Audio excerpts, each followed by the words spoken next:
Hello good morning. അപ്പോൾ ഇന്ന് രാവിലെ മസാല ദോശ ഉണ്ടാക്കാനാണ് വിചാരിച്ചിരിക്കുന്നത്. അപ്പോൾ മസാല ദോശയ്ക്ക് മസാല ഉണ്ടാക്കാൻ വേണ്ടിയിട്ട് ഉരുളക്കിഴങ്ങും ക്യാരറ്റും ഒക്കെ എടുത്ത് വെച്ചിട്ടുണ്ട്. അതൊക്കെ ചെറുതായിട്ടൊന്ന് അരിഞ്ഞെടുത്തു. ഈ ഉരുളക്കിഴങ്ങും ക്യാരറ്റൊക്കെ ഒന്ന് കുക്കറിലിട്ടൊന്ന് വേവിച്ചെടുക്കുന്നുണ്ട്. ഇനി ഞാൻ എൻ്റേതായ രീതിയിൽ ഈ മസാല ദോശയ്ക്കുള്ള മസാല ഉണ്ടാക്കാൻ പോവാണേ. അപ്പോൾ ഒരു പാൻ എടുത്തിട്ടുണ്ട്. അതിലേക്ക് കുറച്ച് വെളിച്ചെണ്ണയും കൂടി ഒഴിച്ച് നമ്മുടെ കടുകിട്ട് പൊട്ടിച്ച് കുറച്ച് ഉഴുന്നിട്ട് നമ്മുടെ ഇഞ്ചിയും പച്ചമുളകും ഒക്കെ ഇട്ട് ഉള്ളിയിട്ട് കുറച്ചൊന്ന് വാട്ടിയെടുത്ത് ഉപ്പും മഞ്ഞളും കൂടി ഇട്ട് ഒന്ന് നന്നായിട്ടൊന്ന് മിക്സ് ചെയ്തെടുക്കാം.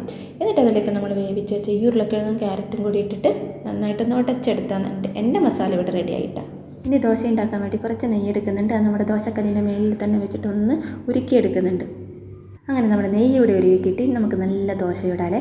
അങ്ങനെ ഇത് പുതിയ ദോശക്കല്ലാണേ, നോൺ സ്റ്റിക്കിൻ്റെ ദോശക്കല്ലായിരുന്നു ഇവിടെ ഉണ്ടായിരുന്നത്. അത് മാറ്റി ഇതുപോലത്തെ ദോശക്കല്ല് മേടിച്ചു. നല്ല ദോശക്കല്ലാണ് കേട്ടോ.